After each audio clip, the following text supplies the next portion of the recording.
भारतीय army chief का एक चौंका देने वाला बयान आया है जो ना सिर्फ भारत बल्कि पूरे जनूबी एशिया ने हिला के रखता हलचल मचा दी है। भारतीय हुकूमत ते फौज ने इस हकीकत को छुपाने की पूरी कोशिश की। गोदी मीडिया तो सच छुप सकता है लेकिन सोशल मीडिया तो सच नहीं छुप सकता। भारत के हलाक होने वाले फौजियों के ਜਿਹੜੇ अहले खाना है वो पूछते पे ने कि उन्होंने प्यारे किथे ने, अगर वो जिंदा ने तो घर क्यों नहीं पहुंचे, ते पायलट शिवानगी सिंह किथे दी, अगर शिवानगी सिंह जिंदा है ते भारत फिर ਉਹਨੂੰ आलमी मीडिया के सामने लैके आवे। ये ना अपने ਉਹ ਰਫੇਲ ਮੰਨਦੇ ਨੇ ਜਿਹੜੇ ਇੱਥੇ ਟੀਨ ਡੱਬੇ ਵਾਲਿਆਂ ਨੂੰ ਵੇਚ ਬੂਝ ਦਿੱਤੇ ਆ ਸਾਡੇ ਤੇ ਪਾਕਿਸਤਾਨੀਆਂ ਉਹ ਬਤੀਸਾ ਖਾ ਲਿਆ ਉਹਨਾਂ ਦਾ। बिस्मिल्लाहिर्रहमानिर्रहीम, अस्सलाम वालेकुम नाज़रीन, ਤੁਸੀਂ देख रहे हो 360 डिजिटल पंजाबी और मैं ਤੁਹਾਡੀ ਮੇਜ਼ਬਾਨ शुमाइल नियाज़। नाज़रीन फिर कहते हैं कि जी इंडिया के पता नहीं क्यों मगर पे हुए है, भारत के पता नहीं क्यों हथ हुत धो के जो ना मगर मुगर पे हुए। अज एक बयान सामने आया है, वो बयान ऐसा है कि वो बयान पढ़ के मैं तो चौंक ही गई हाँ, तुसी भी चौंक गए होगे। भारतीय आर्मी चीफ का एक चौंका देने वाला बयान आया सामने। बयान दसिए, लो जी करो शुरू। तो जनाब भारतीय आर्मी चीफ का एक चौंका देने वाला बयान आया है कि 250 भारतीय फौजियों की हलाकत होने तो कुछ दिन पहले एक बयान सामने आया जो ना सिर्फ भारत बल्कि पूरे जनूबी एशिया ने हिला के रखता हलचल मचा दी है। भारतीय आर्मी चीफ जो ना उन्हें एक गैर मामूली एतराफ़ किया है कि उन्होंने आख्या कि हालिया जंग के विच भारत के 250 फौजी मारे गए। 250 फौजी ये वो तादाद है जो किसी वड्डी जंग या मार्के के दौरान ही हलाक हो सकती है, लेकिन फौज पाकिस्तान ने दुश्मन के घर में घुस के उसकी दुर्गत बनाई है।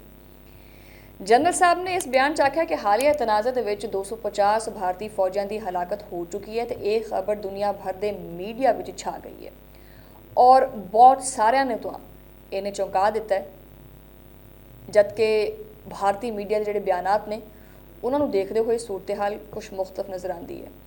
वो इस बयान को छुपाने की पूरी कोशिश करता पाया तो इंडियन अवाम को सच विखाने की बजाय मोदी की जबान बोलता है। इस गल को नज़रअंदाज नहीं कर सकते कि अजकल सोशल मीडिया तो एक ताकतवर हथियार बन चुका है। सोशल मीडिया जोड़ा है ठीक है, भारत में 250 फौजी मारे गए हैं लेकिन भारतीय हुकूमत ते फौज ने इस हकीकत को छुपाने की पूरी कोशिश की है। लेकिन आखिरकार सच तो फिर सच है ना, सामने आ जाता है। ठीक है, सच किसी तो लुकिया नहीं रहिंदा। गोदी मीडिया तो सच छुप सकता है लेकिन सोशल मीडिया तो सच नहीं छुप सकता। इंडियन आर्मी चीफ के इस बयान के असरात भारतीय सियासत, आलमी ताल्लुकात ते फौजी हिकमत अमली ते भी बड़े गहरे हो गए हैं। ये सवालात महज इस वास्ते नहीं उठे जा रहे कि लोग अफवाहों का शिकार होंदे पे है, बल्कि लोग पूछते पे ने कि अगर 250 फौजी मारे गए ने तो पायलट शिवानगी सिंह किथे दी, अगर शिवानगी सिंह जिंदा है तो भारत फिर ਉਹਨੂੰ आलमी मीडिया के सामने लैके आवे या लैके आ गया होंदा हुण तक तो। लेकिन इसी तरह भारत के हलाक होने वाले फौजियों के जोड़े अहले खाना है वो पूछते पे ने कि उन्होंने प्यारे किथे ने, अगर वो जिंदा ने तो घर क्यों नहीं पहुंचे।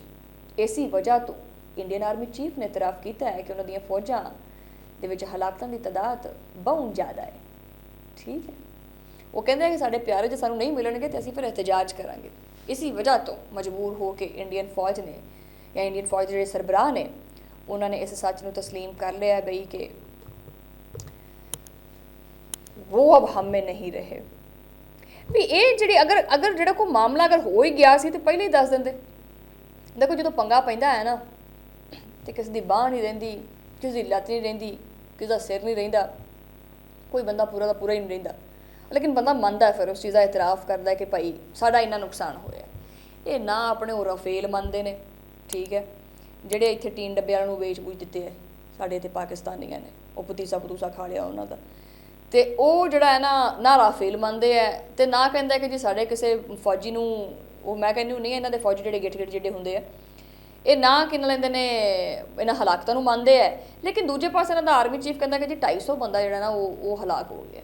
ਲੋ ਜੀ ਕਰ ਲਓ ਗੱਲ, ਇਹ ਹੋ ਗਿਆ ਜੀ ਨਵਾਂ ਕੱਟਾ ਖੁੱਲ ਗਿਆ। ਠੀਕ ਹੈ, ਹੁਣ ਇਹਦੇ ਨਾਲ ਮੈਨੂੰ ਦਿਓ ਤੁਸੀਂ ਇਜਾਜ਼ਤ, ਤੁਹਾਡੇ ਨਾਲ ਮੁਲਾਕਾਤ ਹੋਏਗੀ ਹੁਣ ਅਗਲੇ ਵਲੌਗ ਦੇ ਵਿੱਚ। ਉਦੋਂ ਲਈ